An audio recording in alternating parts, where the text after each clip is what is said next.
환자분들이 이제 항상 이제 겹치게 질문하시는 것들이 있어요. 첫 번째는 안녕하세요. 당신의 상상을 현실로 서울성형외과 대표원장 엄수진입니다. 원장님 수술 대신에 보톡스 맞으러 환자분들이 많이 오시는데 정확히 보톡스라는 게 어떤 건가요? 보톡스는 보툴리눔 톡신이라는 신경 독소를 근육의 특정한 부위에 주입을 하는 그런 시술을 얘기하는데요. 톡신이 그 근육으로 들어가게 되면 근육을 일시적으로 운동을 좀 저하시켜서 많이 움직이지 않게 만들어주거나 아니면 근육을 좀 이완시키면서 볼륨을 좀 감소시켜주는 그런 효과가 있습니다. 보톡스의 효과는 무엇인가요? 일단 미용적인 효과와 치료적인 효과로 나눠서 생각해 볼 수 있는데요. 미용적으로는 일단 주름을 좀 덜 생기게 해주는 그런 효과가 있고요. 그런 부위는 미간이나 이마, 눈가 같은 많이 움직임이 많은 그런 부위들이고, 그리고 턱이나 승모근이나 아니면 종아리 같은 부위들은 근육의 볼륨을 좀 줄여줘서 좀 슬림해 보이는 그런 효과를 나타낼 수가 있습니다. 치료적으로는 꼭 성형외과가 아니더라도 치과나 마취통증의학과나 그런 재활의학과 같은 다른 과에서도 편두통, 턱 관절 장애 이런 환자들에 대해서 사용을 하기도 합니다.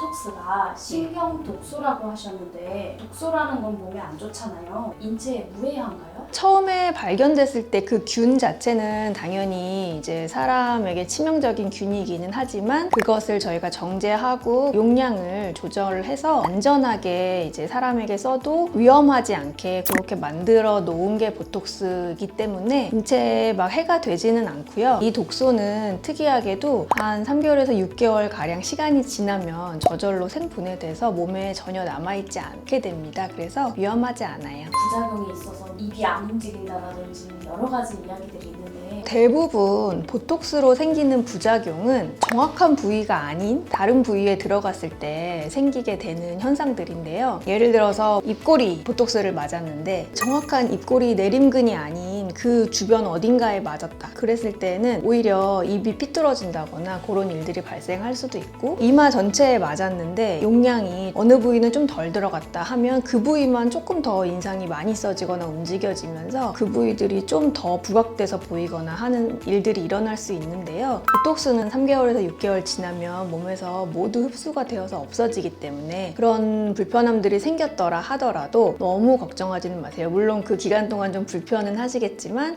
시간이 지나면 다 원래대로 돌아오게 됩니다.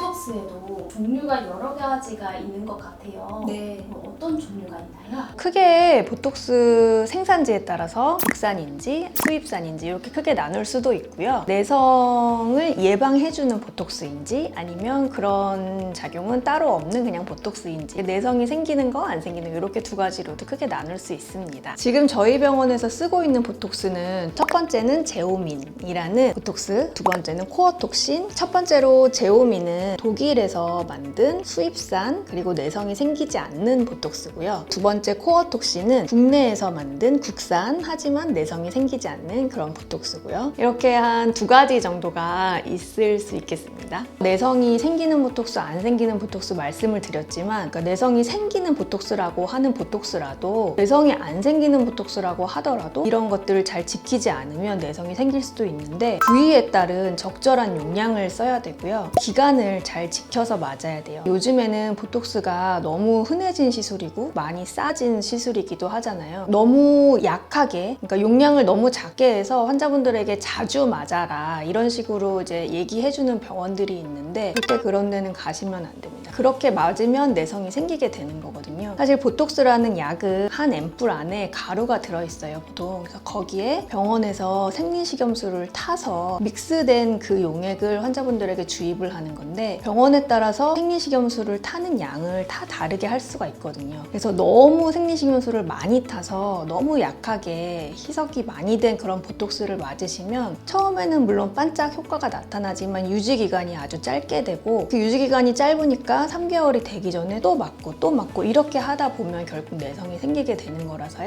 그러니까 너무 싼 데에서는 맞지 않으시는 게 좋을 것 같습니다. 보톡스를 도대체 어디다가 주사를 할 수 있는 건가요? 일단 크게 얼굴 그리고 바디 이렇게 나눠서 생각을 해보면요, 얼굴 쪽에서도 크게 두 가지, 주름을 막아주는 건지 아니면 볼륨을 슬림하게 만드는 건지 이렇게 생각할 수가 있는데, 주름을 막아주는 부위는 제일 많이 생기는 게 미간주름, 이마주름, 그리고 눈가주름, 요 세 부위가 사실은 가장 많이 보톡스를 맞는 부위고, 그다음에 여기 콧등주름, 자갈턱, 호두처럼 생기는 부위, 여기에도 많이 맞고요. 그리고 이제 모양을 좀 개선시키기 위해서 맞는 부위는 입꼬리 보톡스, 그래서 입이 이렇게 점점 처지는 거에 입꼬리 보톡스를 맞으면 좀 이렇게 웃는 입꼬리를 만들 수 있고, 그 다음에 콧볼을 좀 축소시키기 위해서 콧볼에 보톡스를 맞기도 합니다. 볼륨을 좀 슬림하게 만들어주는 경우에는 여기 턱관절, 사각턱, 여기에 보톡스 맞으면 이렇게 갸름해지는 효과가 나타날 수 있고요. 몸에 맞는 경우는 보통은 볼륨을 좀 줄여줘서 좀 매끈한 라인을 만든다든지 슬림한 모양을 만들다든지 그런 목적으로 쓰이게 되는데, 보통 결혼식 전에 예쁜 목선을 위해서 승모근을 많이 맞고, 두 번째로 많이 맞는 부위는 종아리에도 많이 맞으세요. 얼굴에는 근육이 아주 작은 근육들로 이루어져 있어서 저희가 세심하게 표정을 지을 수 있는 거잖아요. 그렇기 때문에 이 보이지 않는 피부 안에 숨어져 있는 근육이 위치를 잘 찾아내서 어디에 어떤 근육이 있고 그 근육이 어떤 작용을 하는지를 잘 알고 있는 그런 해부학적인 지식이 풍부한 의사에게 보톡스를 맞으시는 것을 권해드려요. 한 번 맞으면 끝인가요? 아니면 뭐 주기적으로 맞아야 효과가 있는 건가요?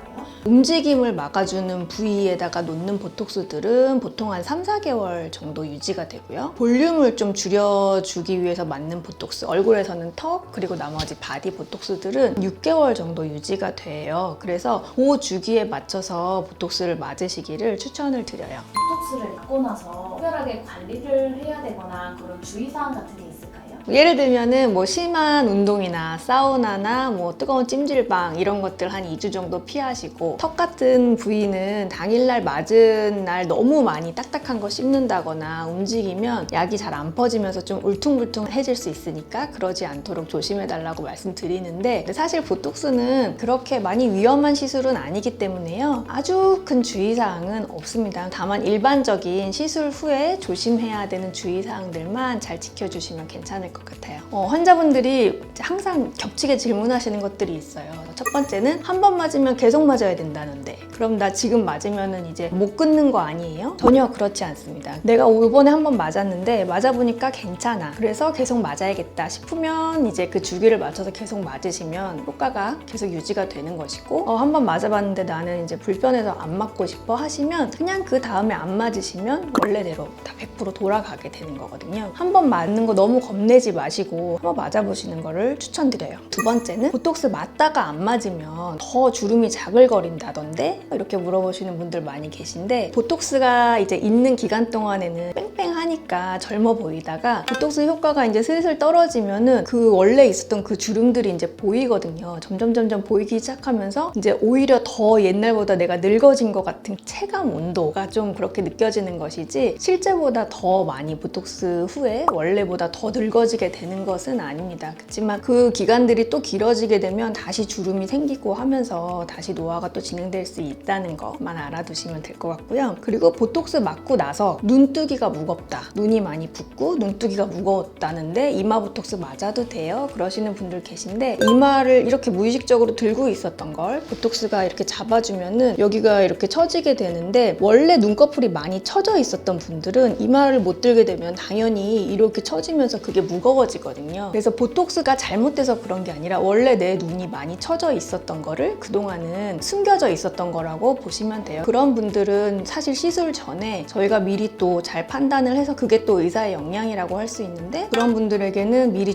알려드리고, 눈꺼풀이 많이 처졌기 때문에 이마 보톡스 후에 좀 불편하실 수 있다, 그래서 좀 용량을 조절한다든지 위치를 조절한다든지 그런 식으로 보톡스를 시술을 하고 있습니다. 오늘은 많은 분들이 궁금해하시는 보톡스에 대한 내용을 가지고 왔는데요. 편하게 맞으시는 분들도 많이 계시지만 또 그만큼 많은 편견을 갖고 계시는 분들도 계세요. 노하우가 있는 좋은 병원에서 맞춰서 잘 맞으시면 사실 얼마든지 도움이 되는 그런 간단한 시술이라는 걸 알려드리고 싶고요. 내용 보시고 혹시 궁금한 점 있으시면 댓글 달아주시면 제가 확인하고 직접 답변 달아드리도록 하겠습니다. 당신의 상상을 현실로 지금까지 소울성형외과 대표 원장 엄수진이었습니다. 시청해주셔서 감사합니다.